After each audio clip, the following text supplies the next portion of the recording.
go down.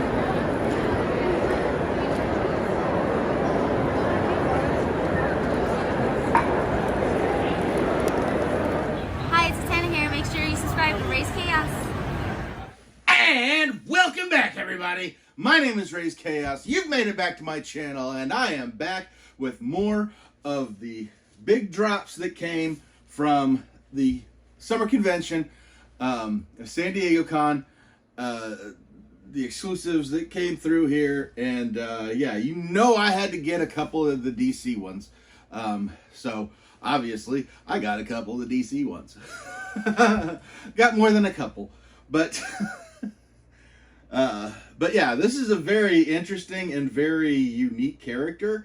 Probably one of the most unique characters in comics, which is funny because a lot of people just kind of write him off because he's a little too hard to get into sometimes, and he's not always the character you like. Even if you've been following the character, sometimes you'll like him, sometimes you won't. And there's a very, very specific reason for that. But I'm going to go ahead and put this guy away. So the question, what is the question? The question came out in the early 60s. He was created by, I just had his name. Steve Ditko. Steve Ditko created the question. And he created it for Carlton Comics. Now the thing is Steve Ditko kind of already did create the character. He had created a character himself that was actually called Mr. A. And this was a purely he completely owned this character, and it was the most unfiltered that Steve Ditko ever was. Steve Ditko had a very objectionist philosophy. He followed like Ayn Rand's writings, and yeah, he was kind of on a far end of something. And when he was asked to come work at Carlton Comics, which yes, he helped redo Blue Beetle. He brought in his filtered, comic code friendly version of Mr. A, which became the Question. And yeah, it's really kind of funny that he was like actually self-publishing Mr. A, and then but basically he'd be writing the Question, and anytime he ran into a situation that he couldn't really do or was too far of his own agenda, he would save that and put it into Mr. A, which had a very black and white philosophy, good or bad. It was just, there was no gray area with Mr. A. And yeah, like I'm showing pictures now of some of the Mr. A stories, and you really see how similar they actually were. Like I said, he was a very, very polarizing individual. You were either good or you were either bad with Steve Ditko, and his attitude really, really reflects that. A lot of part of the reason why he's not part of any active comic book companies right now is because he was so far off in the other direction. At least while he was alive. But then in Carlton Comics was eventually bought by DC. And yeah, DC bought Carlton Comics, actually kind of tossed all the characters to Alan Moore to create his own series. And they kind of decided, you know, we don't want to use... we know you're gonna kill off a lot of these characters, and we want to still be able to use them. So we're gonna give you make them your own.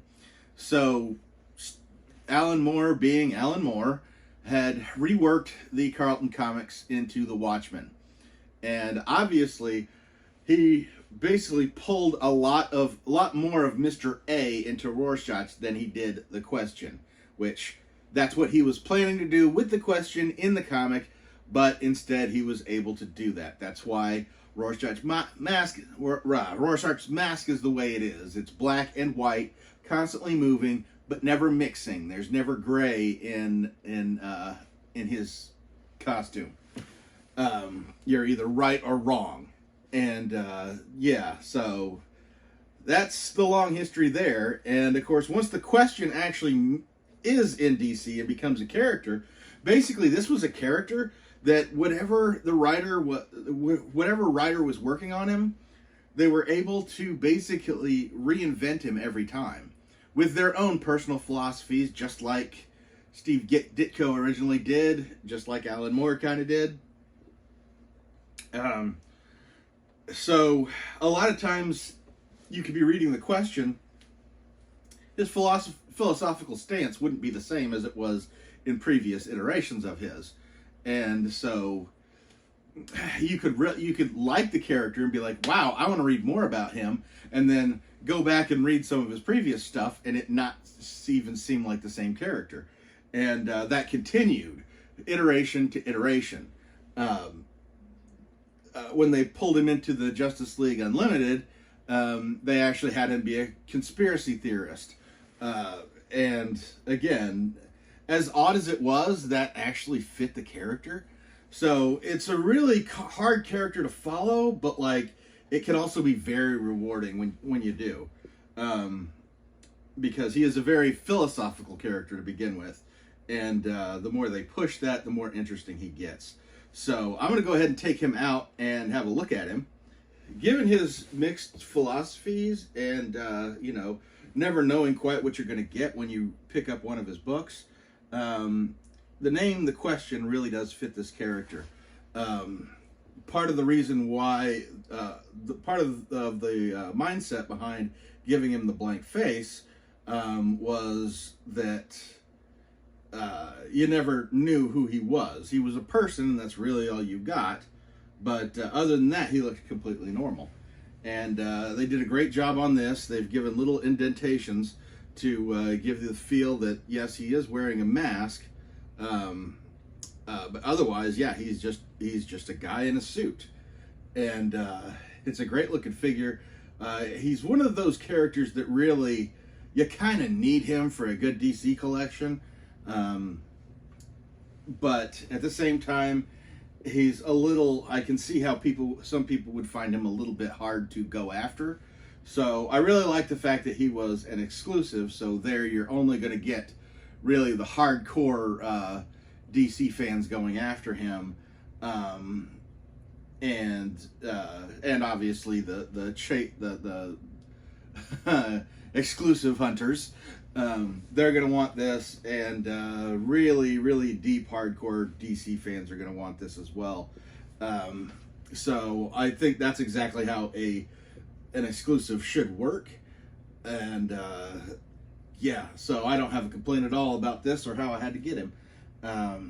Which it wasn't that hard, but like still, he was one of those where a lot of people would have a good DC collection, but not necessarily feel the need to include the Question.